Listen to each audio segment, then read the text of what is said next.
சிறகடிக்க ஆசை சீரியல்ல இனிய எபிசோட்ல என்ன நடந்திருக்கு அப்படின்னு பார்த்தீங்கன்னா, இப்ப கிறிஸ் காலையில எழுந்திரிச்ச உடனே விஜயா கிட்ட போய், "பாட்டி நீங்க டான்ஸ்லாம் ஆடுவீங்கல்ல, எனக்கும் டான்ஸ் கத்துக் குடுங்க" அப்படின்னு சொல்லி கேட்டுக்கிட்டு இருக்கிறாப்புல. விஜயா இருந்துகிட்டு, "என்னைய ஏன்டா பாட்டின்னு கூப்பிடுற? என்னையெல்லாம் பாட்டின்னு கூப்பிடாத" அப்படின்னு சொல்லிக்கிட்டு இருக்காங்க. "சரி பாட்டி, நான் உங்கள பாட்டின்னு கூப்பிடல" அப்படின்னு மறுபடியும் மறுபடியும் பாட்டி பாட்டின்னு கூப்பிட்டுக்கிட்டு இருக்கிறாப்புல.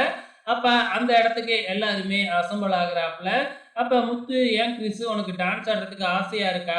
அப்படின்னு கேட்க, "ஆமா, நான் டான்ஸ் நல்லா ஆடுவேன்" அப்படின்னு சொல்லிக்கிட்டு இருக்கிறப்ப, பக்கத்துல அண்ணாமலை, "அப்ப இந்த வருஷம் ஸ்கூல் காம்படிஷன்ல நீனும் டான்ஸ் ஆடுறியா? உன் பேர் குடுக்குறியா?" அப்படின்னு கேட்கிறப்ப, "நான் ஆல்ரெடி பேர்லாம் குடுத்துட்டேன். அதுக்காகத்தான் பாட்டிக்கிட்ட டான்ஸ் கத்துக் குடுங்கன்னு கேட்டுக்கிட்டு இருக்கேன்" அப்படின்னு சொல்ல, "அப்படின்னா நான் பாட்டு போட்டு விடுறேன், நீ ஆடு" அப்படின்னு சொல்லி நம்ம முத்து பாட்டு போட்டு விட, இந்த பக்கம் கிறிஸ் ஆட, அதுக்கப்புறம் எல்லாருமே ஒண்ணா கூடி ஆடிக்கிட்டு சந்தோஷமா இருக்கிறாங்க. அந்த நேரம் தான் ரதியோட ஃபேமிலி அங்க என்ட்ரி குடுக்குறாங்க. என்ட்ரி குடுத்த உடனே, "இங்க யார்ரி விஜயா?" அப்படின்னு சொல்லி கேட்ட உடனே, முத்துவுக்கு கோவம் வந்து, "எங்க அம்மாவ யாரும் மரியாதை குறைவா பேசக்கூடாது" அப்படின்னு சொல்றாப்புல. அதுக்கப்புறம், "உங்க அம்மாவால என் பொண்ணோட வாழ்க்கையே நாசமா போச்சு" அப்படின்னு சொல்லி ரதியையும் கூட்டிக்கிட்டே வந்திருக்கிறாங்க. ஸோ அதுக்கப்புறம் தான் என்ன நடந்தது அப்படிங்கிற விஷயத்தையே சொல்லிக்கிட்டு இருக்கிறாங்க. ஸோ அப்பவே புரிஞ்சு போச்சு நம்ம முத்து, மீனாவுக்கு. ஏன்னா ஏற்கனவே அவங்க 2 பேருமே வார்ன் பண்ணியிருக்காங்க. அதையும் கேட்காம இந்த விஜயா லிபரலா விட்டதுனால தான் இப்படி வந்து நிக்குது அப்படிங்கிறதையும் புரிஞ்சுக்கிறாங்க.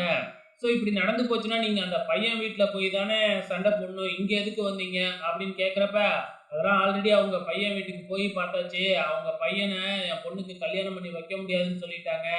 அப்படின்னு சொல்லிக்கிட்டு இருக்காங்க. அப்படின்னா போலீஸ் ஸ்டேஷன் போங்க அப்படின்னு சொன்னா, போலீஸ் ஸ்டேஷன் போனா என் பொண்ணோட மானம் தான் போகும் அப்படின்னு சொல்லி, விஜயாவ அடிக்கிறதுக்காக ஒரு பொம்பள வருது. உடனே மீனா அவங்க கைய பிடிச்சு வளைச்சு தள்ளி விட்டுர்றாங்க. என் அத்தை மேல ஒரு அடி பட்டுதுன்னா, அதுக்கப்புறம் நீ அடக்குறதே வேற என்ன அப்படின்னு சொல்லி, இங்க ஏற்கனவே நம்ம விஜயா வீட்டு சைடு நெறைய பேர் இருக்கிறதுனால, அவங்களால அத மீறி எதுவுமே செய்ய முடியல.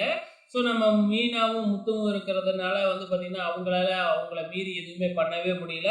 அதுக்கப்புறம் முத்து இருந்துகிட்டு, "நான் பையன் வீட்ல பேசுறேன்.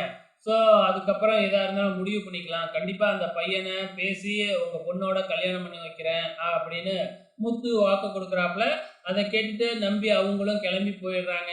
அதுக்கப்புறம் விஜயாவுக்கு என்ன செய்றது, ஏது செய்றதுன்னே தெரியல. தன்னோட ரூம்ல போய் உட்காந்துருக்காங்க.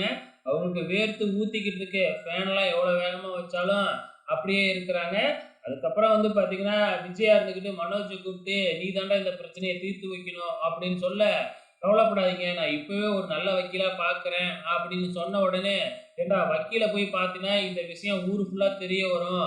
அதுக்கப்புறம் நம்ம குடும்ப மானமே போயிடும். அம்மாவால எப்படி வெளியில போக முடியும்?" அப்படின்னு சொல்றாப்புல நம்ம முத்து. அதுக்கப்புறம் முத்து, "நீ தான் இத பார்த்துக்கணும்" அப்படிங்கிற மாதிரி வந்து அண்ணாமலையே சொல்றாப்புல. இந்த பக்கம் என்னடான்னா, நம்ம ஸ்ருதி வந்து பார்த்தீங்கன்னா, இந்த விஷயம் மட்டும் இப்படியே பெருசா போச்சுன்னா, அதுக்கப்புறம் பொண்ணு வீட்ல இருந்து வந்து அம்மாவ அவங்க அத்தைய கொன்னுட்டு போயிடுவாங்க. அப்படி இப்படின்னு விஜயாவ பயங்கரமா பயமுறுத்திக்கிட்டு இருக்கிறாங்க நம்ம ஸ்ருதி. இத கேட்க கேட்க விஜயா ஒரு பக்கம் பயந்துகிட்டு இருக்கிறாங்க. ஸோ இன்னிய எபிசோட பொறுத்தளவு இதோட முடிஞ்சிருச்சுங்க. வெயிட் பண்ணி பார்க்கலாம் நாளைக்கு என்ன நடக்க போகுதுன்னு.